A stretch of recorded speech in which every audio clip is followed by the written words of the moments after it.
Originally, the three-story building, which was built in 1928, was like a shopping center or a farmer's market. But after Thelma Todd, Roland West, and Jewel Carmen bought the place in early 1934, the ground floor was turned into Thelma Todd's Sidewalk Cafe. Thelma was very smartly considering that it would generate income for her retirement if or when her film career ended. She lived in an ocean view apartment on the second floor of the building, with Roland West living in the apartment right next door to hers, on the second floor with just a sliding door between them. Roland's estranged wife, Jewel Carmen, lived in what used to be their home a very short distance away. So close, in fact, that Roland and Thelma parked their cars in the home's parking garage. The Thelma Todd's Sidewalk Cafe opened in the summer of 1934 and was a hit, especially with the Hollywood crowd and those wanting to hopefully get a chance to see Thelma Todd in person. Wow.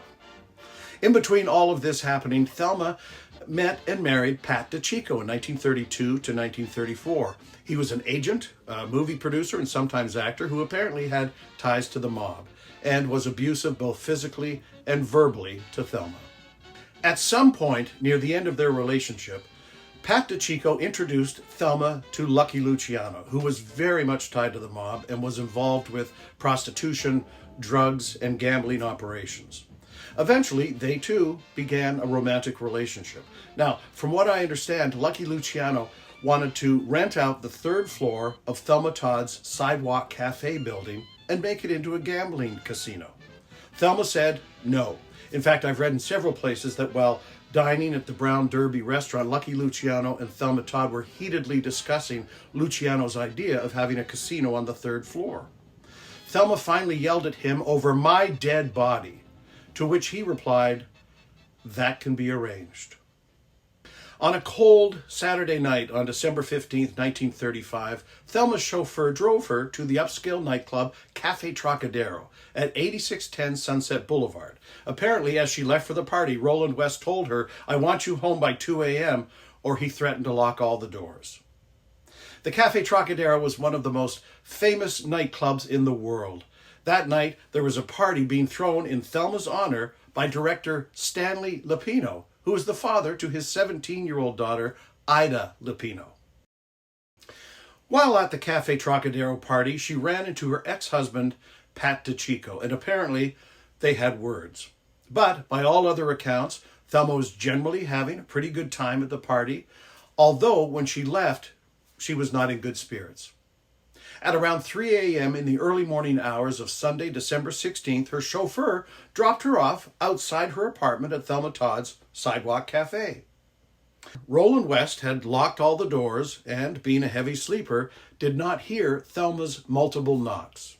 There are many versions of what happened next, and I'll just briefly touch on them. It's very possible that Thelma Todd decided to walk up the 270 outdoor steps that would have given her access to Positano Road, which led to the garage where her Lincoln Phaeton was parked. She would have entered the garage, sat in her car, and started the engine to turn the heater on. Maybe she wasn't aware of the dangers of carbon monoxide, which slowly took her life, with the car running in the enclosed garage in those early morning hours.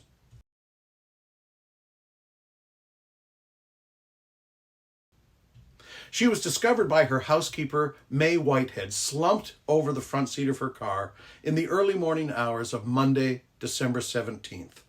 The police inquiry concluded that it was an accidental death.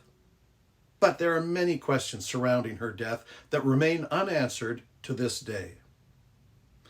Why was her car no longer running since there was still fuel in her tank? Why did she have 2 cracked ribs, a broken nose, and dried blood on her mouth and nose? After an autopsy was performed on her body, why did they find undigested peas and carrots in her stomach, a food that was not served at the Cafe Trocadero? Could there have been some connection between the law and the mobsters which led up to some kind of cover-up? A friend of Thelma's claimed to have received a phone call from Thelma on Sunday afternoon at 4 p.m., hours after Thelma had allegedly died. Again, we'll never know the definitive answer, But we do know that her open casket memorial service was held at the Pierce Brothers Mortuary at 720 West Washington Boulevard in Los Angeles, and it drew very large crowds. I went to 720 West Washington Boulevard the other day, and the building is still there, but it is now apartments for senior living. When Thelma's mother passed away in 1969, Thelma's ashes were placed in her mother's casket with her and buried in Bellevue Cemetery in her hometown of Lawrence, Massachusetts. And we do know what happened to Thelma Todd's Sidewalk Cafe. It closed after a few months following Thelma Todd's death, never to open to the public again. After Roland West died in 1952, the building became headquarters of a religious production company in the 1960s. And then, fast forward to 2017, it was remodeled into offices. And currently, it is a business called The Many, which is a creative marketing agency, and the Vibe Surfside office property. Thankfully, I'm told the building survived the tragic fires in early 2025, and due to the recent fires, I was not allowed into the area, but I'm told that hopefully everything I discussed in this segment has survived the recent fires.